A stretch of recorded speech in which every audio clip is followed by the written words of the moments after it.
Here we go. Welcome and thank you to everyone for joining us today. I'm Catherine Wygant Fawcett, the Executive Director of the Institute for Family-Owned Business, otherwise known as IFOB. Can everybody hear me? We were debating with the microphones and what to use. It's good. Is it good for people on Zoom? Yep. Okay, so we're excited to be here in Barry Dunn and on Zoom. Hi Zoom, I'm assuming you can see me. Thanks to Seth and his team for providing this high-tech space for us and their expertise. It's a great way to see you all in person, and welcome to those of you on Zoom. Brooke Stewart, our Director of Communications, just in from Florida, she's zipping back because it's cold. Will be our tech expert and chat moderator for those of you on Zoom. We'll record this program for later viewing and send contact information as well. I'd also like to thank our sponsors, Maine Biz and Maine HR Convention. And I just remembered that Becky's not able to join us in person, and she would like me to read this to you.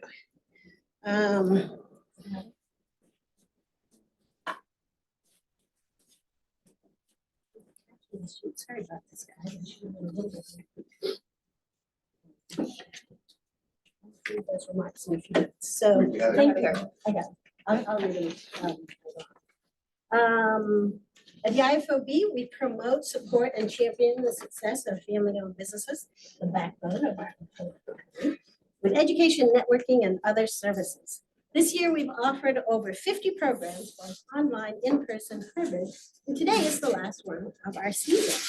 This is also our board chair's last official program for us. We have Dottie Chalmers-Cutter here, fourth generation and VP of Operations at Chalmer Insurance, and has been our fearless leader for the past 2 years. She got us through COLAs, got us to LRB, she worked on the board survey. She's been doing a great job with us. And as of January 1st, she'll toss the baton to Joe Capozza, Floor Covering Center. And there's Joe. So Joe will be taking on. So we want to do a little thank you for you. Oh. And a little surprise to thank you for all you've done for us. Yeah, well, I'm a little suspicious when I see my husband walk into the room here. What are you doing here? Surprise. So Dottie, I'm Barbara Ratz from the Director of Treasury Management at Camden National Bank. So you never really want to have a banker as a surprise. If you've like learned anything in business. Elliot Berry from our commercial lending team is here. Dottie, at Camden National Bank, we do what's called a Leaders and Luminaries Award. You have been nominated by your colleagues and supported by the organization for a Leaders and Luminaries Award, which recognizes your leadership, not only for family-owned businesses, but for the organization and the growth and prosperity of the organization as a whole. Camden National Bank, on your behalf, will donate $5,000 to the Institute for Family-Owned Businesses in your honor and in appreciation for your work and your service and your leadership. We have had over the years 240 we've given over a period of time $242,000 to 62 organizations, but in recognition of nonprofit board leadership, like the work that you do. In making your nomination, folks wrote that and recognized your leadership ability through the pandemic for Maine businesses specifically, that you put forth programming and information and support for the family-owned businesses that allowed them to remain open when many businesses were shuttered during the pandemic. So that was specifically recognized in terms of your particular work as a leader. I want to talk a little bit though as your work as a luminary, because I was like, luminary, this is interesting to have this. And I'm like, well, I associate luminary with like, stars of, stage and screen. But really, a luminary is someone that inspires and influences others in their role as in a particular industry or expertise overall. But as a luminary, you as chair of the Institute for Family-Owned Businesses, you've been instrumental in working with your board, which is, you know, keeping a board engaged, a board of very busy people engaged, right, and energized, utilizing their specific skills. That's hard to do kind of when needed in terms of tapping their energy to advance the organization's strategic plan, right? And to make adjustments, to improve the website, right? And to recruit, and this is what I love about some of the write-ups and comments that came in about you, is to grow future board members. And there's a quote, I forget if it's Thoreau or Emerson, I should have looked it up, but there was traffic on my way, about planting trees under which we will never sit, right? And that is for me what a luminary is someone whose leadership, whose light shines beyond their immediate scope of vision.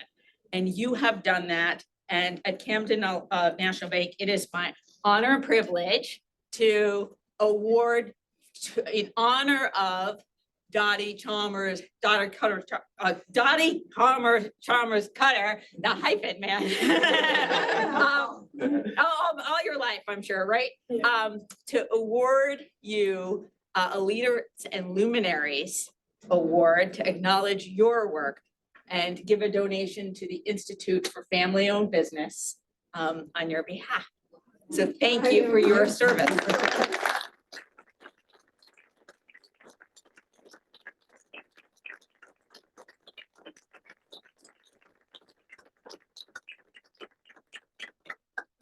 I'm like literally speechless. I didn't see this coming, but I'm just, thank you so much for the opportunity.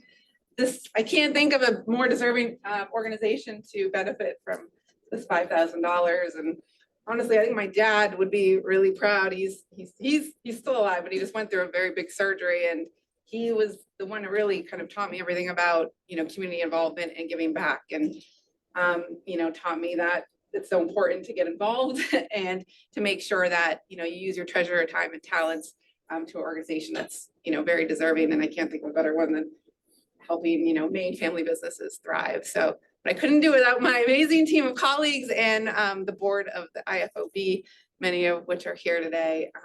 It's been an honor and privilege. Thank you so much.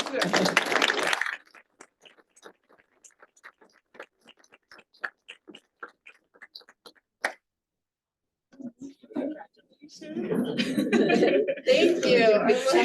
You gotta have a big check. God, do I need a picture? Picture with the big check.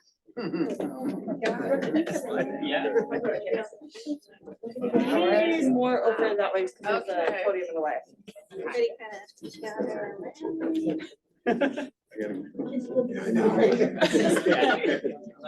Can you get everybody? I'm gonna come around. There we go.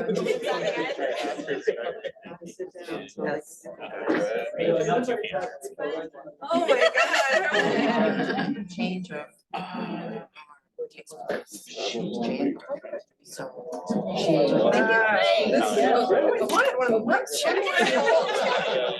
Donnie's got an extra one.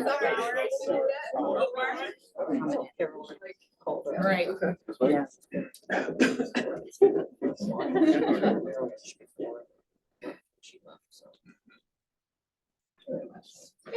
Thank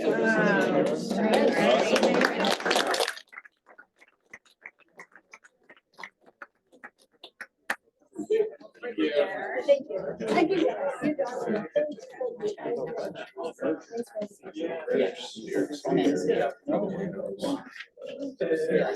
Awesome. Thank you.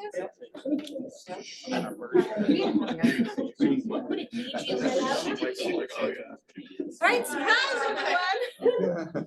So we didn't let Dottie know what you'd applied for, so we wanted to surprise her, and I think we did. I think we succeeded. So, thank you all. And thank you to Camden National Bank for recognizing the hard work that Dottie and the whole board and staff and everyone has done at the IFOB. We are so appreciative of the donation, and we promise to put it to good use. So thank you. So now onto the program today. How-tos for planned and unexpected family business transitions. Yeah. I'll get it. We have Karen Gregory, Managing Partner of New Highways Growth Capital, who will lead the discussion. Then our family business panelists include Jeffrey Messer, from President of Messer Truck Equipment, Darren Shaw, Manager of Warren Sandy Gravel, Inc., and Ron Howard, farmer manager for Brodus Blueberries. And Darren and Brodus just won this year for our awards, and Jeff has won in the past. So we have award-winning speakers here. So towards the end of the program, we'll ask you to please fill out a quick survey, and we'll have some door prizes too. For those of you joining us on Zoom, we'll send you a survey link. Your feedback is so important to us. And I'll quickly, our first program for 2024, this is easy to remember. It's January 24th of 2024. That's our holiday program. So we all need to come. They said, we had a discussion about whether we have a snow date or a snow thing, because last year we had 150 people coming and we had a snowstorm, we had 100 come, and they said at the time, they're like, oh, we should really do a snow date. So when I booked it this year, I'm like, you want to do a snow date? They're like, no, we keep it open. We don't do a snow date. So we're coming, snow or not, and we'll keep you guys going on that. So now I was going to invite Becky to say a few words. So now I will say a few words from Becky here. She says, of course, I'm going to the main HR convention is the state's largest conference for HR professionals. It takes place at the Samoset Resort in Rockland each May, and they're excited to be back on May 29th this year, 2024. It's a great opportunity to connect with other business leaders and elevate your business practices. They offer over 25 sessions throughout the week, specifically designed to address unique challenges faced by businesses in Maine. You'll get lots of insights into effective HR strategies, succession planning, kind of like today, and fostering a positive company culture. And they'll have some exciting keynotes, people. And at the end, when you guys are doing your surveys, we're going to give away a full conference day ticket. So I'll now invite Becky and the panelists to come on up. Thank you. I'm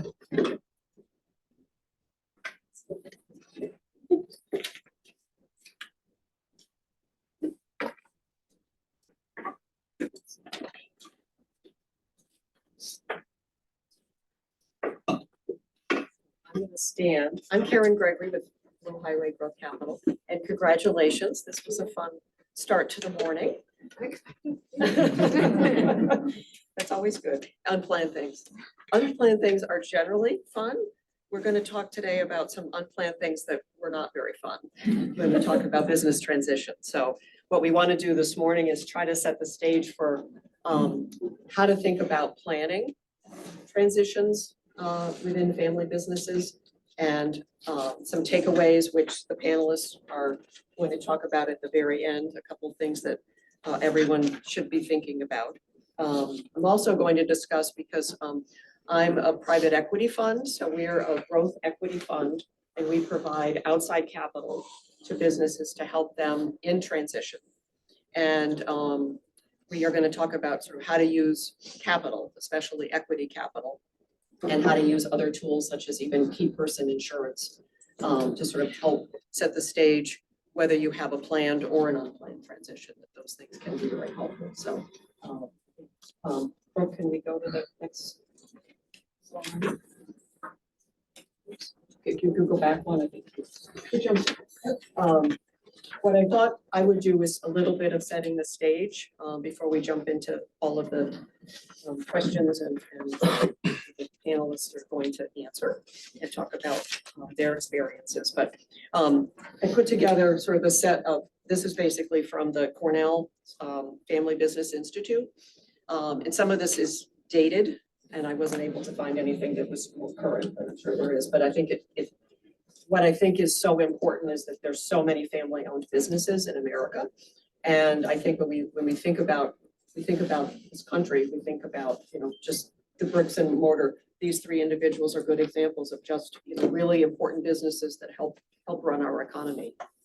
And so that's really important to think about what piece of the GDP that family-owned businesses are in particular, and how large some family-owned businesses are as well. I think we sometimes think that just the family, but oftentimes family-owned businesses become incredibly large. And, you know, we think about a lot of the personal care products and consumer products that we all use were all started as family businesses. I think what's interesting in some of this data is that not only do family-owned businesses not necessarily do the planning, but they oftentimes just are afraid to transition, thinking about, you know, do I have a son or a daughter or a niece or a nephew that is actually interested, and having those conversations is something that's sometimes hard to have, but sometimes you have to, you should have them, I guess, is sort of part of the conversation. A third of family owners have no plans to retire. We all are gonna retire at some point. We're not gonna work till we're, well, maybe 90 years old. Plenty of people have done that. But the other part is that of only a third have actually sat down, came up with a strategy, came up with a plan, and, you know, are thinking how to execute on that. Brooke, maybe the next one, please. So I think, you know, what we'll unfortunately hear a little bit more about is opportunities, you know, when there was an unplanned, when there was a death in the family, how in many cases businesses collapse. They're not prepared and they don't have, whether the infrastructure, they don't have the capital, they don't have the people available. We have examples, fortunately, of 3 businesses that actually were able to move forward. So that's another aspect that you'll hear about this morning. But it's interesting that business owners were also thinking that reducing the deficit is a very important thing. And we're still going to think about that for however many years that we move forward. So what I tried to do, and Catherine thought it was a good idea, is sort of put together a little bit of best practices. So there's a series of slides, and these will all be available, correct? They'll be all on the website. Just a series, if we can go to the next slide, of just sort of what are best practices? You know, being proactive, really talking about it and designing a plan.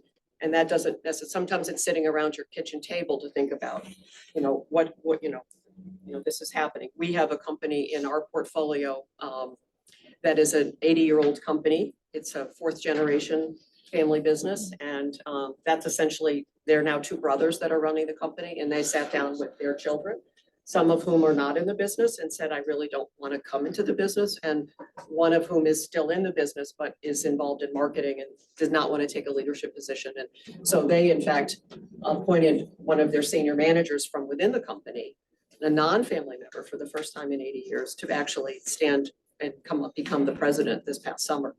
And it's been very interesting because the 2 brothers are really having trouble not jumping in and trying to tell them how to run the business. And so it's been actually fun for us in some ways and challenging, because I'll get a call and they'll say, help me, I have to sit on my hands because I really shouldn't be telling him what to do. And I said, you're right, you shouldn't be telling him what to do, but it's very hard. But they made that decision, and they're very proud of that decision that they made, and the family's very happy with that. So communicating the decision when you've made the decision as to how that's going to go forward is important, and preparing that next generation for leadership, or in some cases, there isn't a next generation, and you bring someone who's in your company, who you've really trained to bring them up to that leadership position. And we can keep moving forward to the next slide, Brooke. And, you know, again, I think preparing owners for succession has many aspects to it. And some of you in the room are financial advisors, insurance providers, other, you know, debt providers, banks, for instance, your senior lending team, all are really good advisors to sit down and to bring them in and say, you know, this is what we're thinking about, you know, help me think about how we would fund the business, how we would keep it going and growing.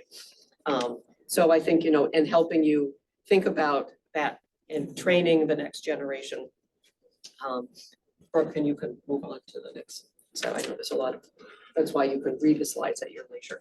But just, you know, really wanting to think about what are governance structures. Some people don't even have a board. Maybe you want that structure for the board.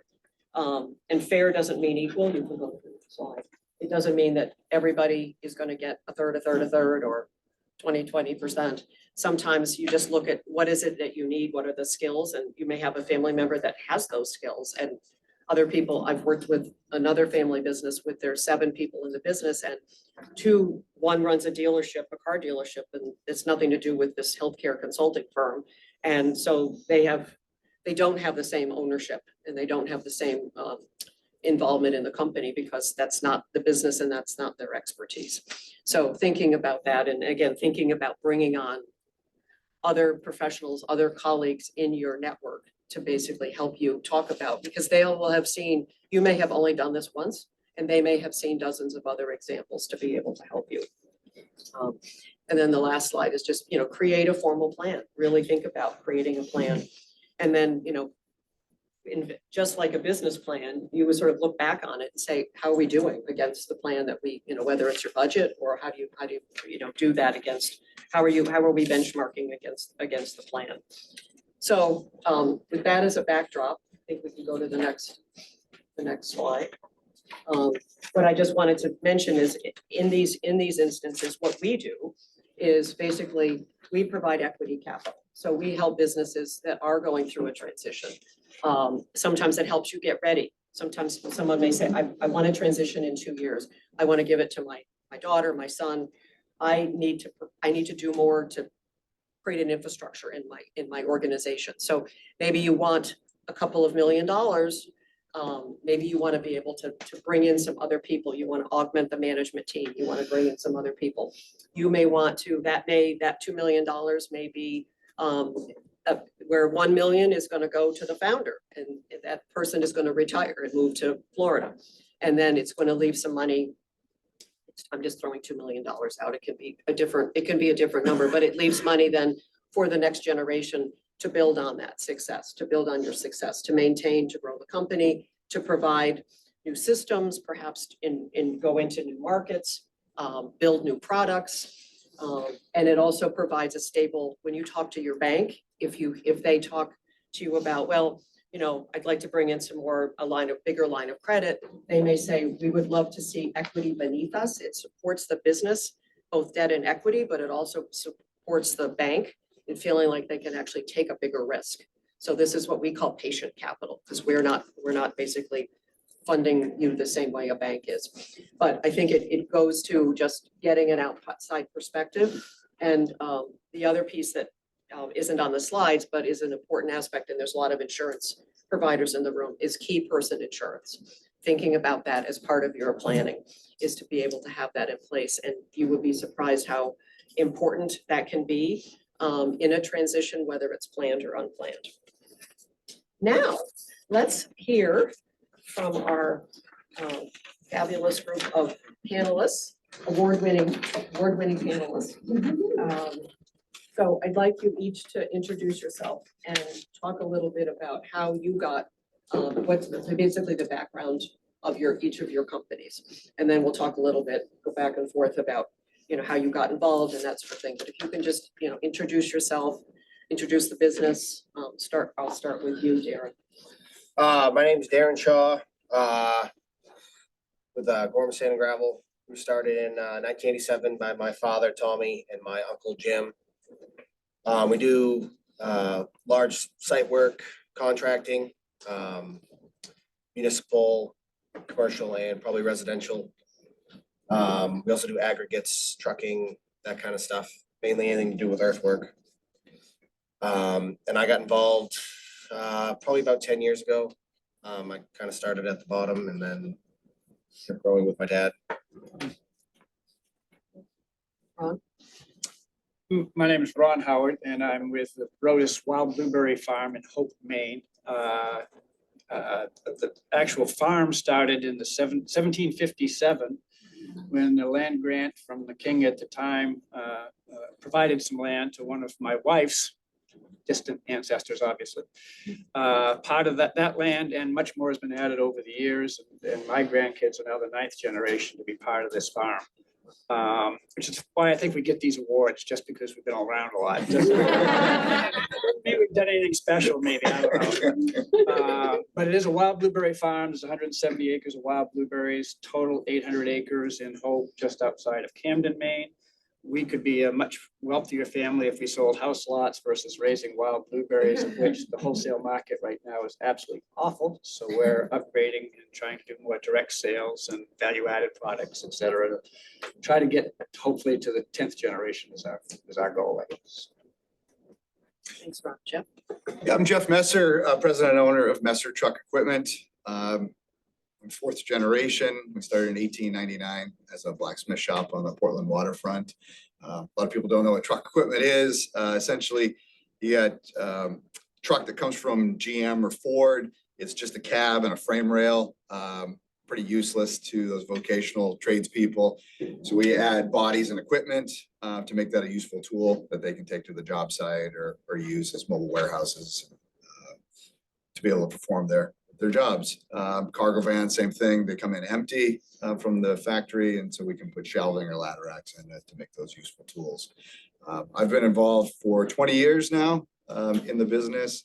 My first career was in the Navy, and then my father invited me back in 2003 to come work for him. I have an older brother and a younger sister. Neither had interest in the business, so I was kind of the last hope to transition.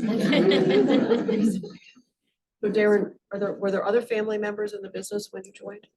So my sister was the secretary, the front desk.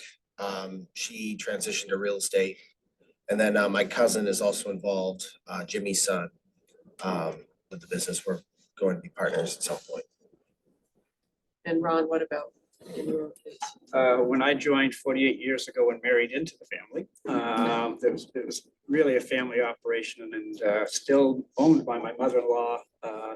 And this last year, we had 15 different family members, 4 generations that contributed to the harvest and sale of our little operation. And do they have ownership in the business? No, we're next big step.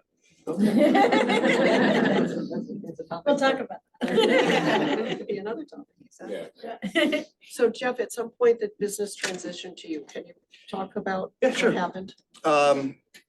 So I worked, like I said, from 2003. My father started me in the shop as the assistant service manager, kind of working alongside the technicians and figuring out what we actually do as a company.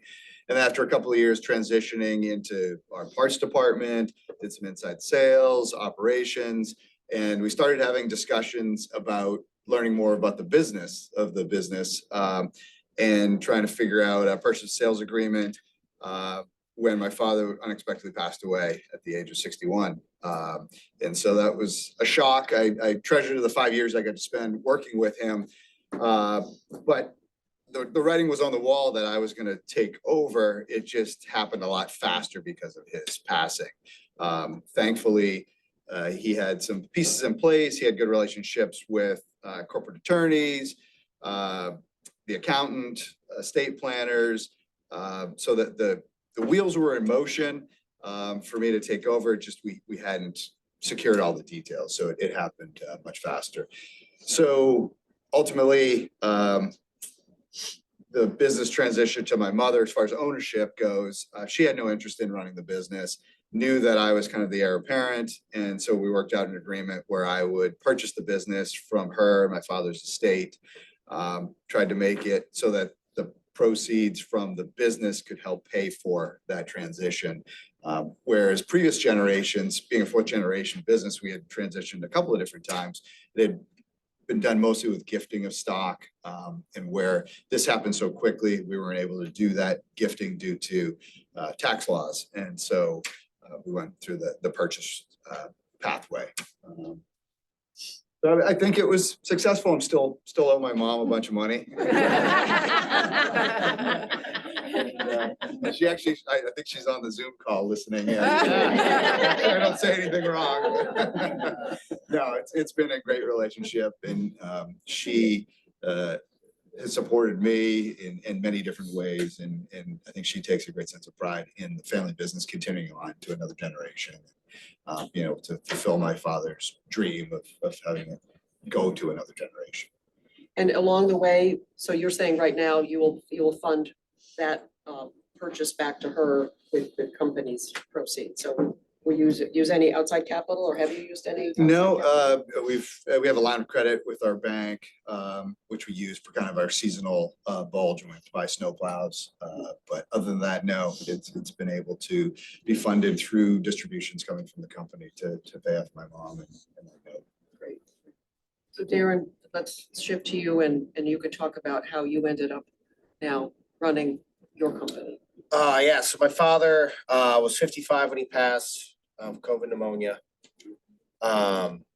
He had no intention of passing, so we had no succession plan at all in place. So what happened was my uncle received his life insurance. He was the beneficiary of my father's life insurance for his 50%. And my uncle is now 100% owner. We are working, because I own nothing right now. Me and my cousin are working towards building the key person insurance.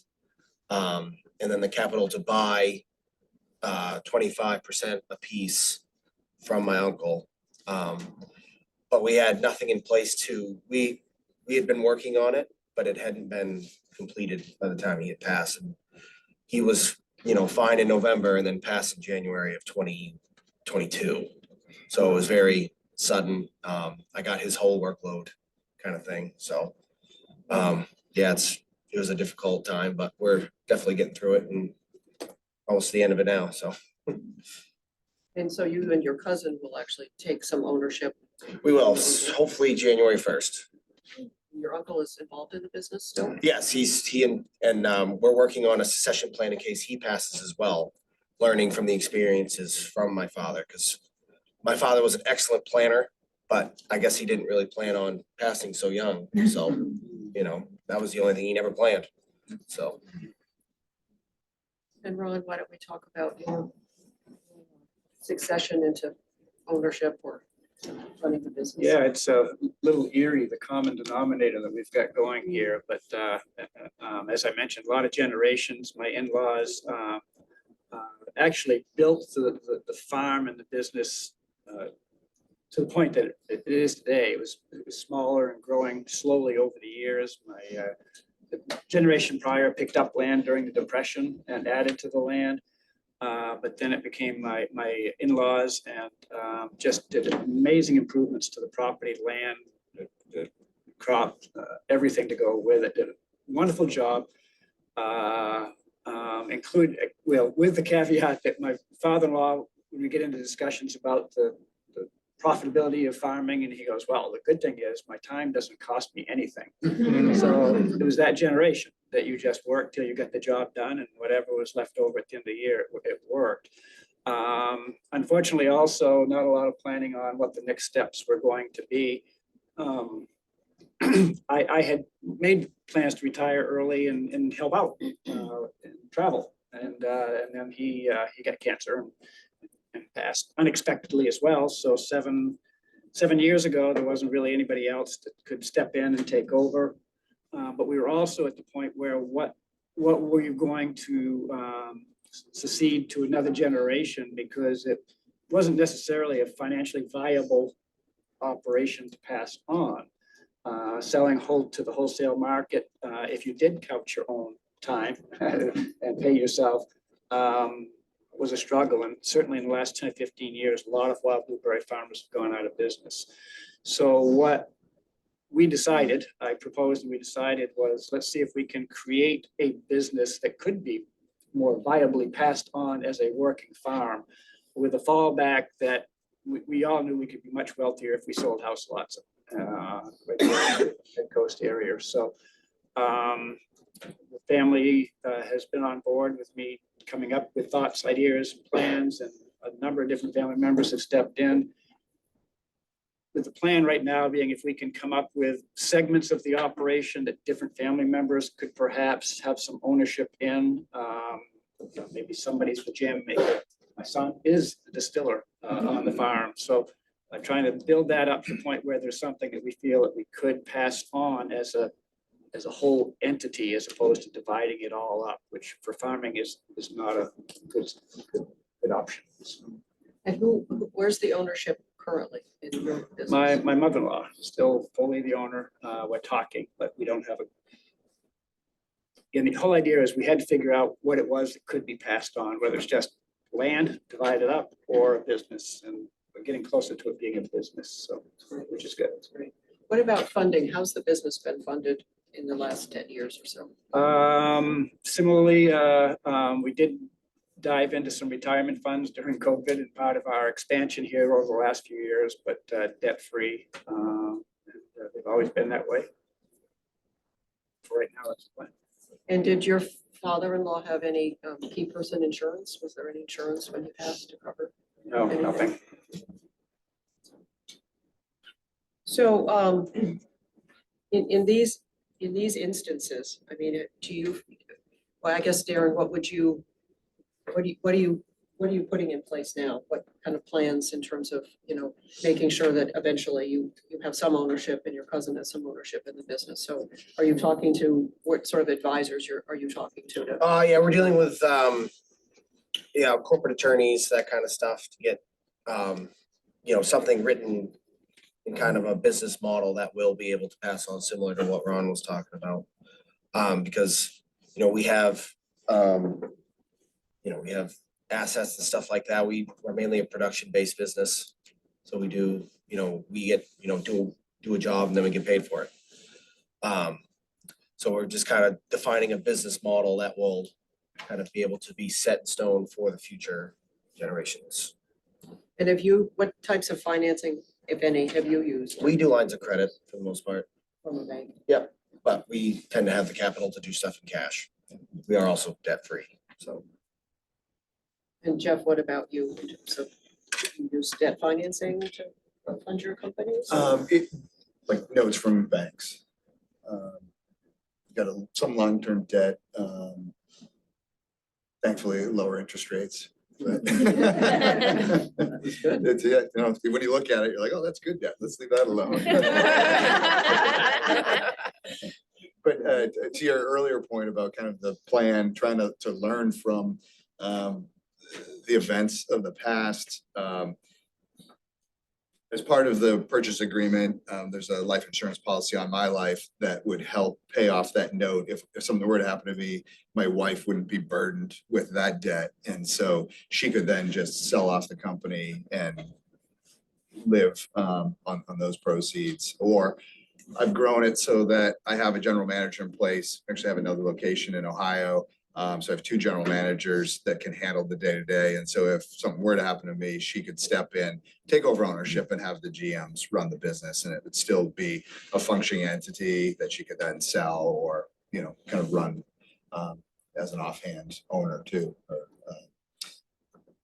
Also learned to have all the information in one place. So I did a 1-pager for my wife that basically had, who the attorney is, who the accountant is, who are all the advisors, what are the bank accounts, what are the life insurance policies. So, here are the passwords, here are the logins and passwords if you need access to this stuff. And we update it once a year and she has a copy of it. And so if something were to happen to me, she can immediately go to that and at least have an understanding of where everything is and who all the players are. And that's a great idea to be able to write that down somewhere. I mean, it comes back to sort of a plan of some sort and how do you pick up when you've got when you've got an unexpected. Sure. I mean, with my father's passing, it became kind of a treasure hunt, trying to figure out where all the information was and going through files and, found a safe deposit box key and we went to the bank and I was like hoping for gold or it was data tapes. And went to our old server, they're like 30 years old. So no, it didn't No win the treasure lottery on there. that one. No. Treasure there. So Ron, what are you thinking about in terms of, it sounds like there's a lot of family members involved in creating a viable business. Seems like you're onto something, but who are you working with to try to help you figure out all the ownership and who would own what? And as we talked about, fair is not equal. Yeah. Well, and maybe just a step back, working with other people, I think has been the key for us, not yet with this transition of ownership, but everything related. I had helped with the farm operation over the years in between, but didn't know a lot about it. My father-in-law passed away and immersed myself in every wild blueberry committee around the state that I could volunteer for, as much to learn as well as to serve. Started meeting more and more with the university people, cooperative extension, got a volunteer through the Coastal Enterprises Inc. To help Small Business Administration, Department of Ag. And it goes on and on and on. And I wished I had known previously about IFOB, because there's so many different services that you folks can help and provide guidance that I didn't know of. But so from that aspect, we definitely would not be where we are today. And most of those, the other big thing beyond consulting that they did is point us in the right direction to all the wonderful grant opportunities that have been out there, especially in the last 3 or 4 years. So when it came, you asked a question about financing, and we've invested about $800,000 into our farm in the last 3 years, and almost all of that has been grant money. So I may not be the greatest farmer, but I'm a good writer. A good writer, but also just the networking, just getting out there and learning who these different people are and getting guidance. With that said, I absolutely know, and I've already started this, the Land for Maine Good, that has an arm that helps with succession planning and farm transfer.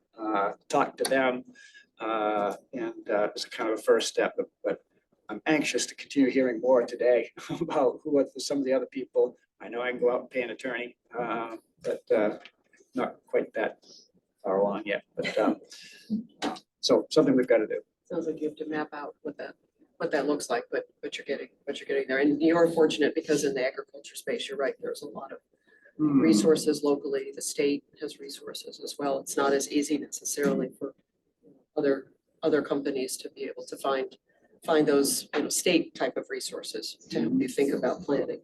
So now that, Darren, that you're moving to that point of ownership, what do you think you might do differently in terms of either financing the company or growing the company? To be honest, I'd probably say the course that we're going. We have no debt and pay most things in cash or small loans.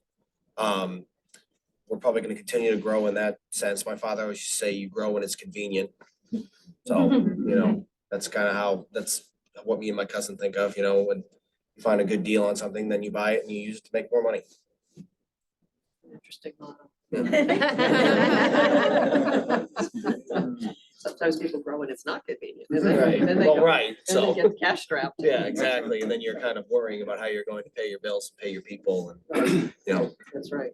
When you ended up starting to have to run the business, were there expenses that you weren't aware of that stressed the business in the short term? No, my father had done a good job of delegating his non work related stuff to our president and general manager, Mark Curtis. Jeff Abbott is our operations manager, so he had delegated those kinds of things to those two. So in terms of expenses, it wasn't we were in good shape when he died, and I think he had done that on purpose.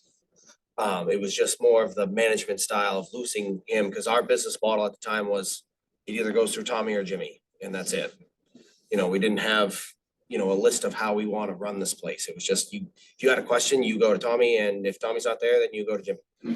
So we're kind of working on, that's what we're working on, then to have an actual model to base what we're doing. But it sounds like you also do have some non-family members who are key to the business. Yes, we do. Yes. So that helps to delegate that responsibility, so it doesn't just someone's not chasing you around. Well, right, exactly. And I mean, I've always kind of been prepared for that anyway, but it is nice to have someone to fall on that knows more than I do about certain things.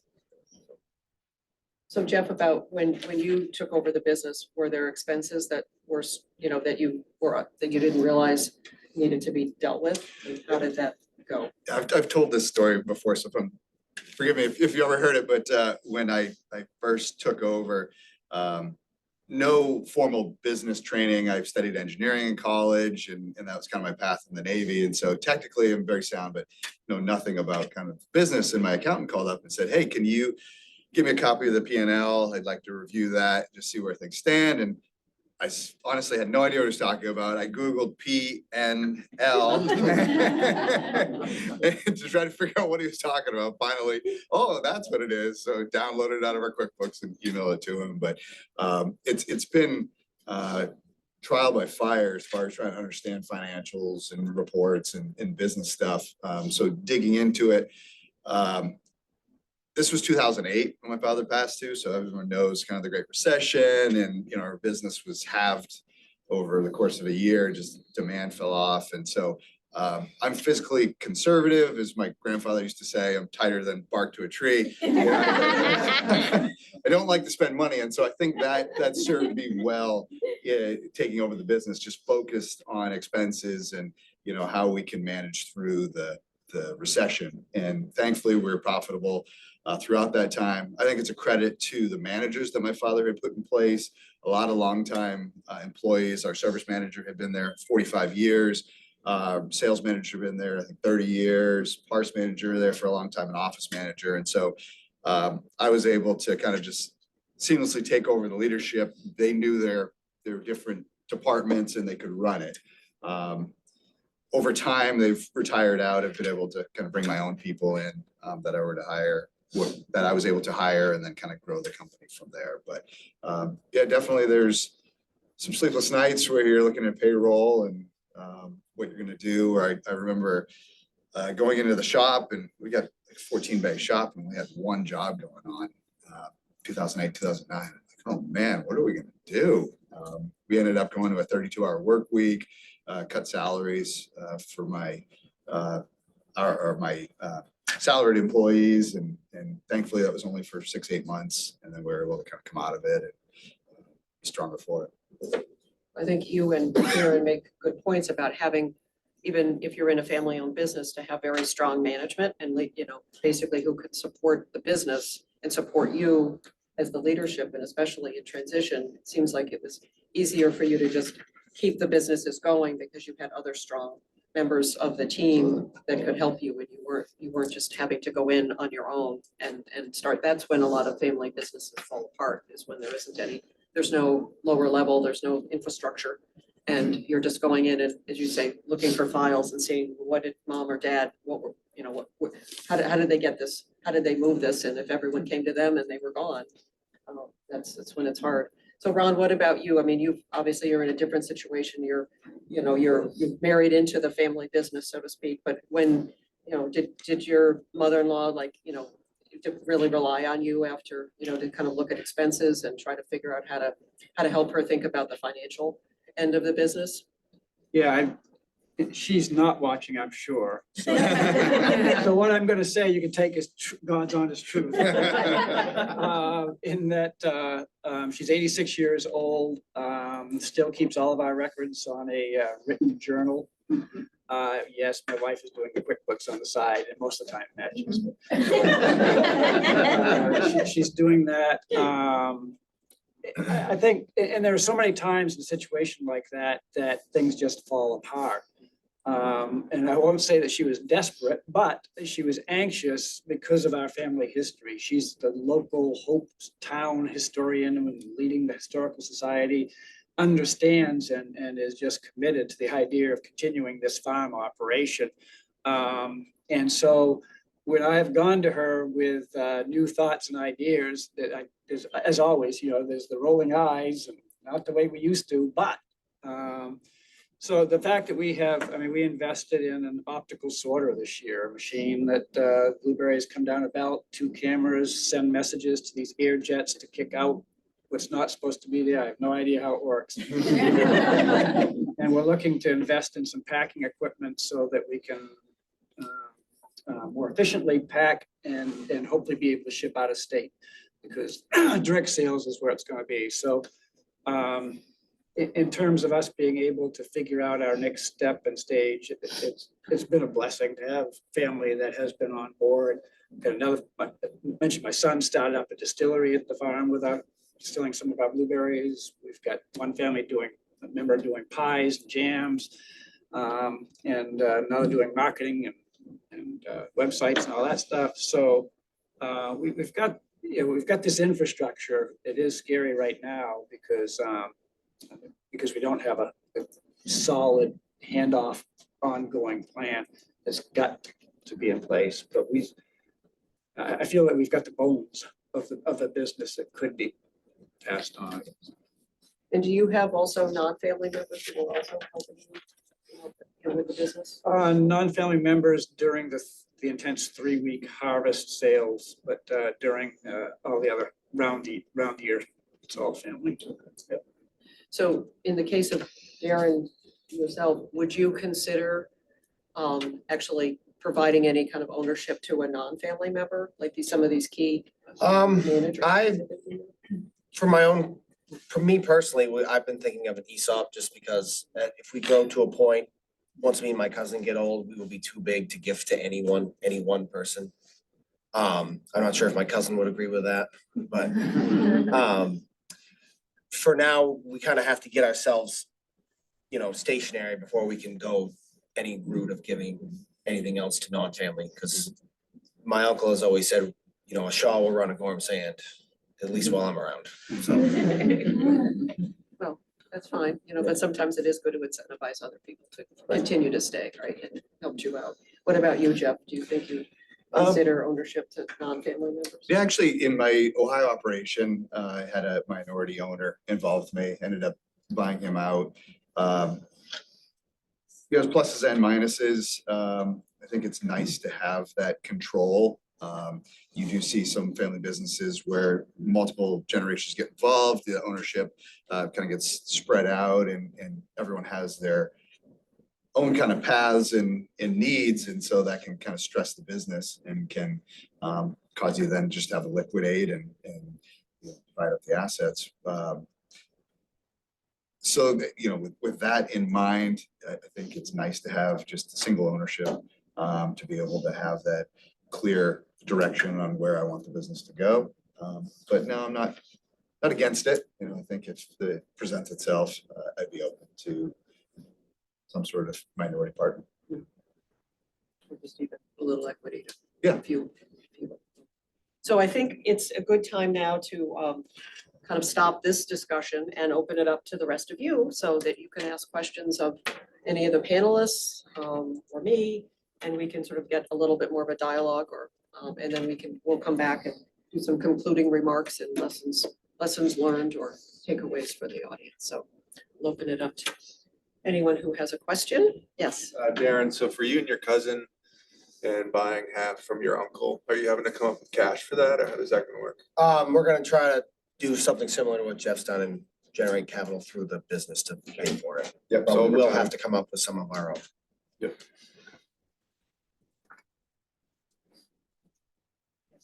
When you have the bones in place, but what happens if your mother-in-law passes away suddenly, right now? Divided between family members with, Between 15 family well, members? not quite that many, but too many. It's a problem. So that's why those Right. steps have to happen It's gotta sooner. happen soon, yeah. It's a good question. Yes, Sean. Do any of you have a board of advisors or board of directors or something in place? We have a management team, guys that run from the top. And then we do have a structure, it's just not. How often do they meet if you have something in place? We meet once a week. Once a week? So we do not. No, I've looked at it as probably a board of advisors rather than a true board of directors. I have a network through the truck equipment industry that I meet with at least once a year and, share business data and all that, but do not have a formal board of advisors. I would say my mother-in-law. But there are five family members that we meet on a informal but regular basis on all of these decisions I've been talking about. We share it. steady, so. What sort of buyout financing have you done in the past through your organization? Right, so again, we come in as minority investors, so in any of these cases, we would provide either that equity capital to help Darren more quickly buy out his uncle, so that he could basically be in an ownership position, and the same with Rod. So, we would provide whatever that amount is, I don't know, say $1 million. And we would take an equity stake, so we might take, 10% of the business, or we've also done it as subordinated debt when there are cash flow opportunities, and then there is an equity component at the end. That we can, in 5 years or so, we can basically decide what the company's worth at that point, and then get a little money out of that business at that time, because usually by then it's grown. So those are the instances that, we come in basically to, again, try to move things faster, because oftentimes some of those transitions, like in Ron's case, if his mother-in-law passes and we're still trying to figure out either where the capital is going to come from to, for her estate, although at this stage, she's probably not looking for a big cash out at 87 or 88, but I think it's looking at those, what are the needs of the business first and foremost, and then what are the needs of the owners that want to transition out of that business. And that's usually what we have, that sort of balancing discussion about being able to provide that liquidity for that owner who wants to retire or wants to leave the business, and then wants to leave that business in good shape with some equity, with some capital to be able to grow the business or at least maintain the business.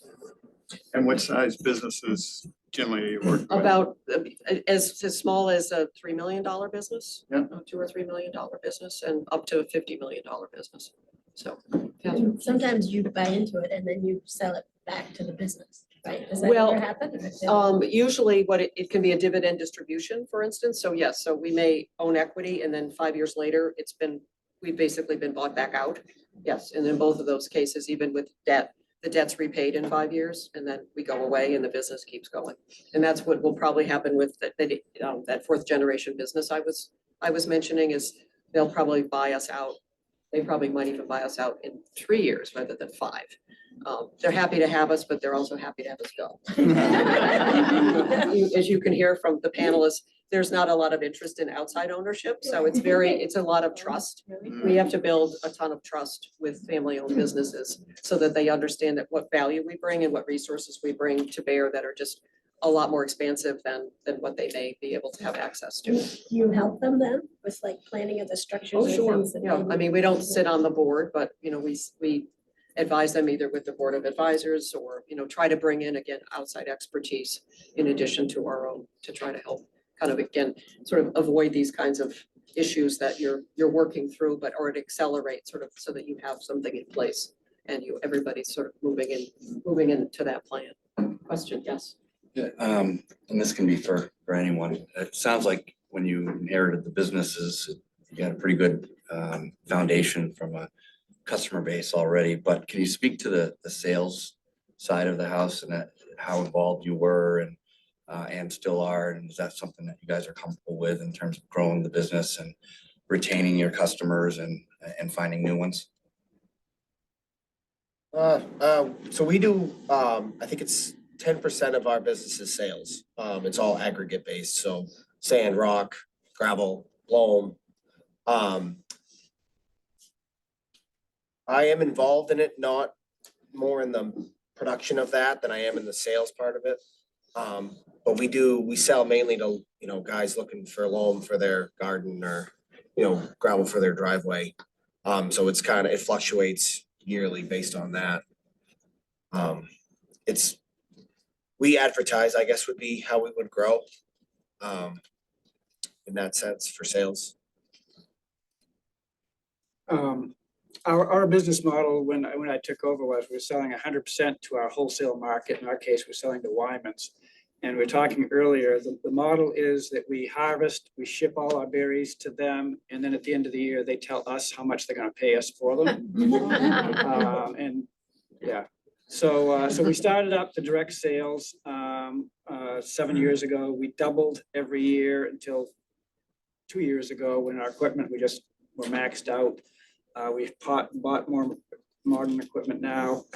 We doubled this year and we expect to easily double, if not much more in the coming years with the new equipment. So it's promising. Sales is obviously crucial to our business and others. And growing up in the business, got introduced to sales and understand how to build a quote and how to handle the customer service. And so, still understand how to do that. I'm not doing it every day, have outside salespeople and inside people. But if it's a big account or a large dealership, I'll definitely continue that relationship and try to maintain relationships on the vendor side as well, because those are important, I think, for them to have that line of communication to the owner. So I'll still answer the call, answer the phone and, give a plow quote or something like that today if needed. But certainly try to work myself out of the day-to-day and focus on the direction of the company rather than the details. Yes. So clearly you guys have all worked through a lot of the traumatic aspects of, or the suddenness of what you've been through. What do you know today that you wish you had known before this event happened? And so what would you tell your next transit, or how would you frame the next transition as you get older? I wish I knew more about business. I wish I knew what a P&L was. No, I mean, I think to teach your kids those entrepreneurial skills and how to run a business and what expenses are and, how do you choose what to sell a product for based off of what the stuff that goes into it. And actually my oldest daughter at 7 years old had an interest in beekeeping. And so my wife took some classes when we got a couple of beehives, and she's now 15 and still raises bees and sells the honey. And we have that discussion on, what should we sell a jar of honey for? I'm like, well, let's look what the market is and, how much time and effort do you have and what do the jars cost? And then, you're cute young kid selling honey. So that's got to be a couple extra bucks. So, yeah, exactly. And so, it's cool to teach your kids those lessons. And if they come into the business, that's great. If not, they can certainly use those lessons in everyday life, because I think business is everywhere and they're going to get involved at some point in time. Darren or Ron, any thoughts on that? I would just say have something in place to at least pass on, or at least have something that the next generation can base their growth on, because it is such a shock to just be thrown into this. I was hoping to grow with my father over 20 years and it didn't, and it abruptly ended in like 3. So I learned all I could from him at the time.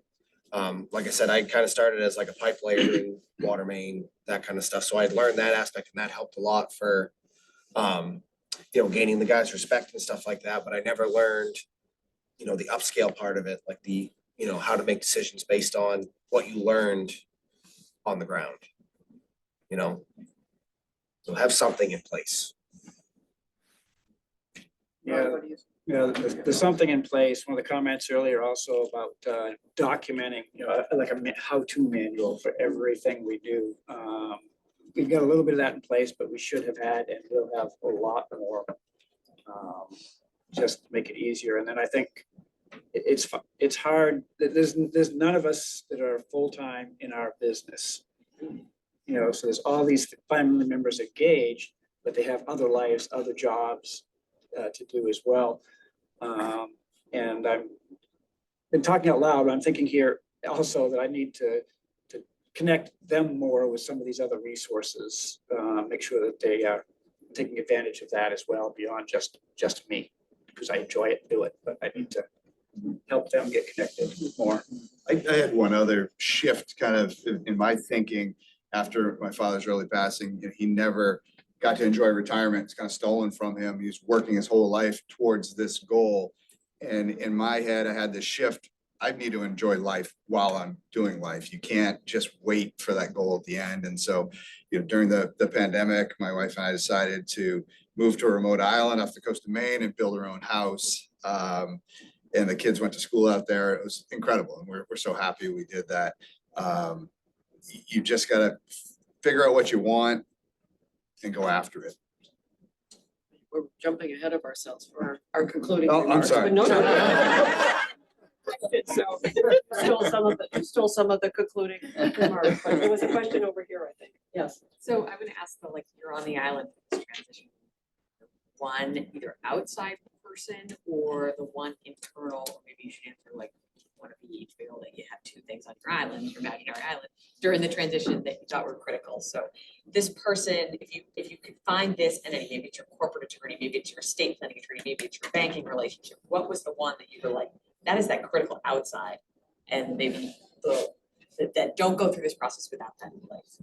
And maybe also like, this is the one inside your business, don't go through this process without having a strong person in place. Could you give some insights into what you thought those two things were?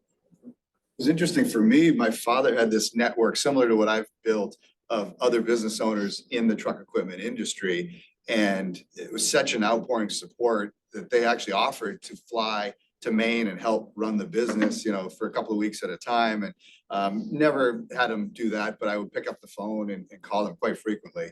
You know, okay, we're up against this, what would you do? Or I have trouble understanding this, you know, can you help me through this situation? So that was just invaluable to have those friends come along me and help me run the business. And it's interesting too, they have kids in their businesses that are similar age, and now I've become friends with them and we've kind of grown up in the business together. The internal person, I don't know. I don't have a good answer for that one. I mean, certainly my wife, and she's been incredible. When this happened, she decided to stay at home and take care of the kids, allow me full focus on the business. And she knew that, you know, I needed to be there to help grow it. Question. I have a Um, question to you. yeah, good question. As I kind of went through my Rolodex of, you know, all the people that help. And I think the consultant that I had through Coastal Enterprises Inc., CEI, again, free consultants, very business savvy, didn't know anything about wild blueberries, but certainly from a business standpoint, was constantly guiding me in thoughts and ideas on what to do. But I can't tell you how many times I said, well, here's something I'm trying to figure out. And they would go out and find that contact person that I needed. And so I think by far and away, that person was the outsider that helped get us to where we are here today. And for us, just there's no one person on the inside. It's again, this core of basically 5 family members that have gotten along so well, that have sacrificed to get us to where we are now, with the hope of something in the future. So that's. Aaron, who's your outside person or inside? Well, so mine would probably be our inside person. It's Mark Curtis, who's our president and general manager. He has a bunch of titles. And we kind of, when he passed, my cousin, my uncle, and myself all kind of said, for the outside, it's whoever Mark trusts is who we're going to trust. So he's been kind of the guiding figure when it comes to just moving on from my father's passing within the business, because my father was a big part of the business. Even, I mean, the last time he died in January of 22, and the last thing we talked about in December of 21 was we were working on getting a quarry developed, and the last thing we ever talked about was work. You know what I mean? So it's, yeah, trusting someone inside is very important. Yes, go ahead. Kind of to go off of that, I've heard a couple times key man insurance mentioned, especially, you know, you wish that was in place when your owners, your fathers passed away. And here I hear you talking about this really important person you turned to. And Jeff, I heard you mention there was a team of managers that you turned to when you took over as well. Have you thought about taking out any key man insurance on that person? Because if you had taken over and something had then happened to that person you turned to, what would you have done? Has that crossed your mind at all, as taking, even, they don't have to be an owner, just someone that is so vital to the success of your business? Do you have anyone inside there besides yourself that you've looked at that for? Yeah, no, it's not a bad idea. Never thought of that. Yeah, right, from that angle. We have looked at it, haven't done anything yet. Yeah. But no, it does make a lot of sense. Yeah. Great point. Hadn't heard about it until today, so. Some insurance Worth looking at agents it, in the yeah. audience. Talk to them afterwards. Other questions? Yes. So all through your various types of transitions that happened, did you notice any changes in the perceptions of your companies through your customers or clients, and did you have to strategize around, or how did you combat that perception change, like with people so closely associated to your brands? How did that transition go, and was it difficult? For us, I think people kind of expected it. They knew I was in the business in the kind of the next generation. And so certainly it was unfortunate my father's passing, but people kind of understood, okay, it's going to transition to John's son type thing. And still cool to this day. That was 15 years ago. Still have customers that come in and did business with my grandfather or my father, and continue to do business with us. So for us, I think it was a pretty easy transition. People understood, okay, the business stayed in the family. It's still around. Yeah, for us, we went from my in-laws owning a farm that they like to keep very, very private. They didn't want anyone on their land. Transitioning to building a structure on the land where we'd be processing, packing, selling, retailing, bringing people up onto the land. I worked with a group that we helped start up what we call the Wild Blueberry Weekend, which is a takeoff of Maine Maple Sunday, where one weekend in August, people would come to all blueberry farms and learn, and connect with it. So anyway, bottom line, it's been wonderful. People have learned about Rhoda's blueberries in the farm. But we also have had people up thinking they can walk around through the blueberry fields and,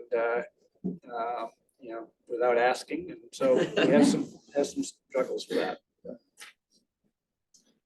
Yeah, ours is, so my uncle's still alive, and that helps a lot for our name. Hoping he kind of sticks around long enough that my cousin and I can build the same relationships with the people that my father and my uncle built relationships with. We have time for one more question. Is everybody's good? So just in terms of wrapping up, I know there's, sorry, go ahead. First of all, I just want to say thank you guys for, opening up to everyone, because this is not easy to do. And I've been coaching business owners in transition for almost my whole life, but 28 years at least. And most of them think they're all set. And why are they all set? Because they're thinking in terms of a transaction, selling. I'm not ready to retire. But the reality is the issues we talked about today, we call them the 5 Ds: death, divorce, disability, disagreement.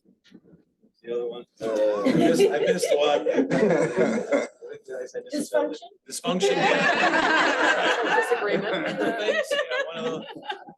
But I think it's really important, because those are issues you don't want to talk about. Hey, let's gather around and talk about a divorce in the family, or let's talk about these problems. But the reality is these come up in life, and it's an ongoing effort for every business owner to be taking the time to work on these and minimize the risk. And I'm gonna just come clean. My brother and I own a family business, and just this year, that was my focus, to work on our estate plan. And so just yesterday, we signed our buy-sell agreements, re-signed them and reviewed them. And we had to go through all these issues to make sure they were there. So it's not a one and done. This is an ongoing effort. And I just want to encourage every business owner and professional to keep this top of mind as you go into 2020. Yes, and it seems like in your cases, which is not always the case, that there is disagreement, and oftentimes you can't see eye to eye. So the fact you have 5 family members that are getting along well and kind of thinking collectively about, what this would look like in the future, you're fortunate, because many times it is, you're not going to get there because everyone says, oh, you're crazy. No, we're not going to do this, or we're going to go do this, or we're going to go do that. We're going to go sell it all off to houses in Camden. So, I think there were examples of, even though the transition was very, very painful and difficult from a personal standpoint, it seems like like each of you have professionally been able to keep the businesses going and growing and maybe setting new directions in the case of the blueberry. So fortunate examples of unplanned transitions, but ones that obviously got you all thinking about how to plan for yourselves and for your future. So last takeaway, besides, I know we had already some conversation, any other thoughts or takeaways based on either the conversation today or thinking about what you would recommend, Darren, for other business owners? Yeah, like I said, have a plan. Richard Brothers has helped us a lot with some of what we're doing too. Speaking of that, I just saw you earlier. I was like, Randy, what's up? What's going on, man? But yeah, have something in place. Just to help you out. It's a really big shock when you lose, someone that you're involved with. And it's not just, the business aspect of it. Like, I mean, I talk to my dad every day on the phone, like that being gone was also a huge hit because I couldn't ask him questions about stuff that, that would come up with our business. So it's not just the business aspect of it, it's having someone that is trying to teach you now being gone. You don't have that resource.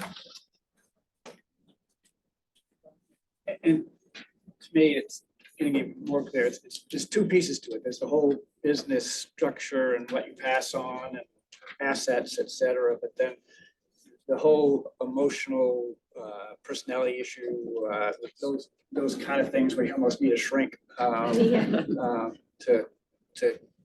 make it successful. That's just as important a piece.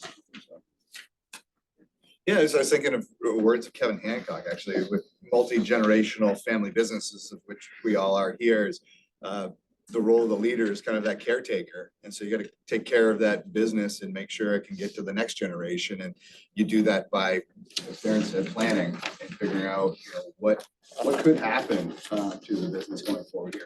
Could leaders pass, or could you have divorce or other issues? And so you got to plan for all those negative events. Well, I thank you all for your time this morning. It's been very meaningful. Thank you very much. I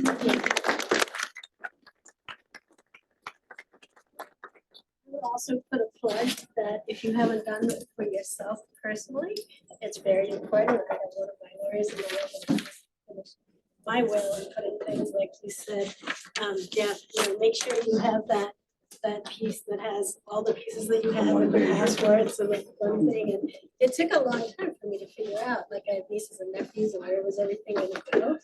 But I feel I can tell everybody now, I can get hit by a bus and everything's in order now. So I say and the Institute has taught me that, to do that, you plan and be ready. It's not easy, but if you do it, you'll be ready. So thank you all very much. Thank you, Darren, Ron, and Karen. We really, really appreciate it very much.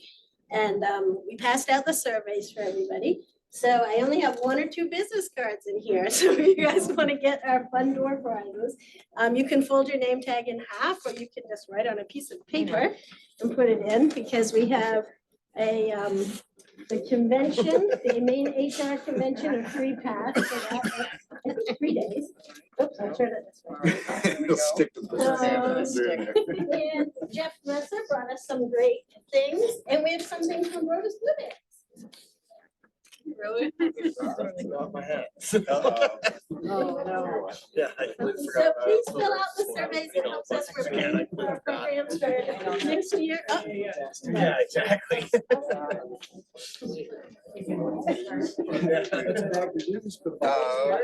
Now, Couple jams. All right, nice. Thank